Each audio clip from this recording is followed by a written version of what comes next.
Ivory Coast beat Ecuador 1-0 in Philadelphia in Group E. Manchester United's Amad Diallo with the 90th minute goal to send their fans wild, and they joined Germany on 3 points after one game. It is Germany, of course, who topped the group with much better goal difference courtesy of their 7-1 victory earlier against Curacao. So they're in number 1 position, Ivory Coast second, and then Ecuador and Curacao both on 0 points so far there in Group E. For more, let's chat to our African football correspondent, Mbizo Mzamane, who joins us again. And Mbizo, great to see you. In the end, as we said, it was just that little bit of quality from Amad Diallo and Ivory Coast that was the difference between these two sides. What did you see when you watched the game? Yeah, absolutely, but not just him. I think when you look at the difference in the benches, I mean, these are two teams, for me, who are equal, especially in the starting lineup during the course of the game. It was like a heavyweight boxing match. At one time, one team was in the ascendancy, and then shortly after, it was the other. And so it was a delightful watch because, I mean, these were two teams that could really go at each other, who have top quality players across the board. Ivory Coast has this habit of being a little bit, engaging in a little self-sabotage. And there was a lot of mistakes that they made, unprompted, unforced, that gave, I think, Ecuador a lot of their opportunities, which they went on and squandered. But again, Ivory Coast had some of their opportunities as well. And so it was a wonderful game to watch. But I think the difference in the quality of the benches and the players that could come off the bench and make a difference in the game was huge. And again, I think while Ecuador will feel themselves hard done by, I think they missed out on their chances, and Ivory Coast was able to bury theirs. Mbizo, it's always great to see you. Let's take a look at some of the player ratings when it comes to the lineups and how this really shaped out, because it was a competitive game. But as Adam pointed out, there was some interesting team selections here. Me and Michael have been going back and forth about Côte d'Ivoire and their starting 11. Not having Amad Diallo a part of that starting 11. Why do you think that was? Obviously strong players to have coming off the bench, but why do you think the decision was made to leave Diallo, Borni, Zangare obviously on the bench? Kusunu came on in the closing stages, and your overall thoughts on the 11 that was picked?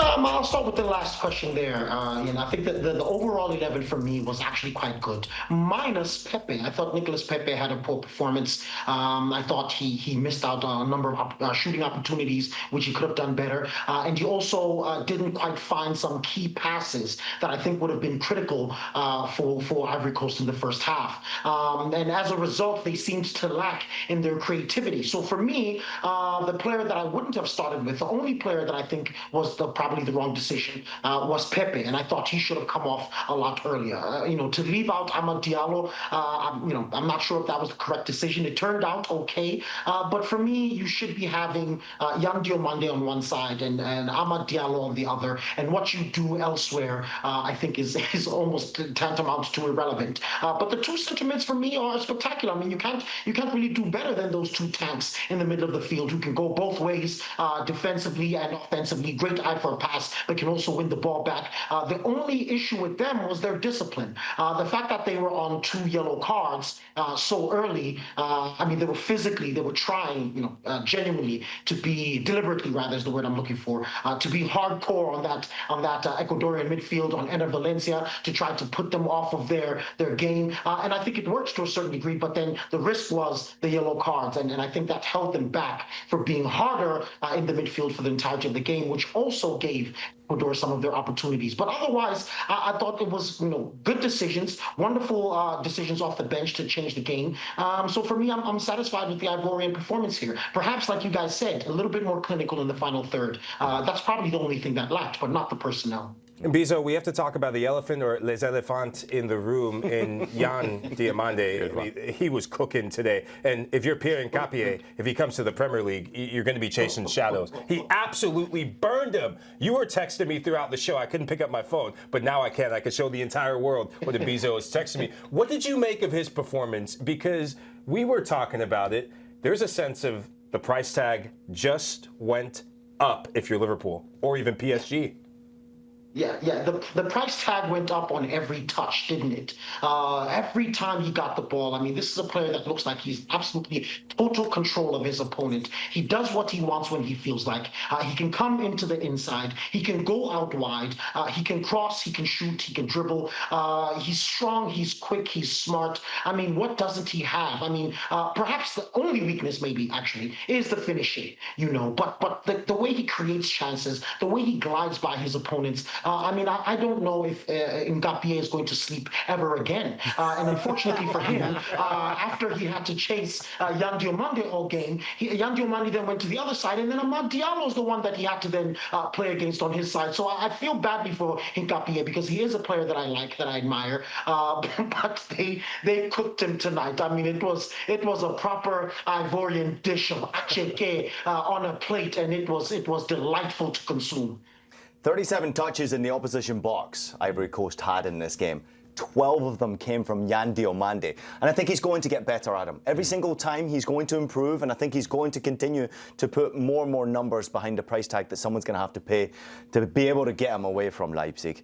But he's a special talent right there. I'm so glad Michael pointed that out there, and well said, Mbizo. Great player. Mbizo, just wanted to ask you one quick question more generally about African football. We've seen a couple of the African nations so far at the World Cup. Given how Morocco did at the last World Cup in Qatar, surprising everybody, they were a great team, weren't they? Got all the way to the semi-finals before they lost to France. Has that given a belief, to the continent generally that they can maybe punch above their weight in these World Cups, that has given these teams the belief that, okay, we need to set our sights a bit further than just getting out of the group. We can get much, much further than that?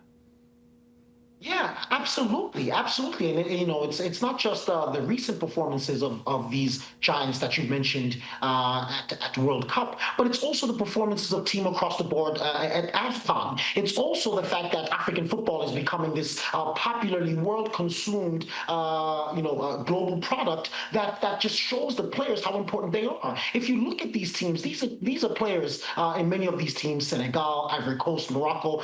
They are stars in their teams.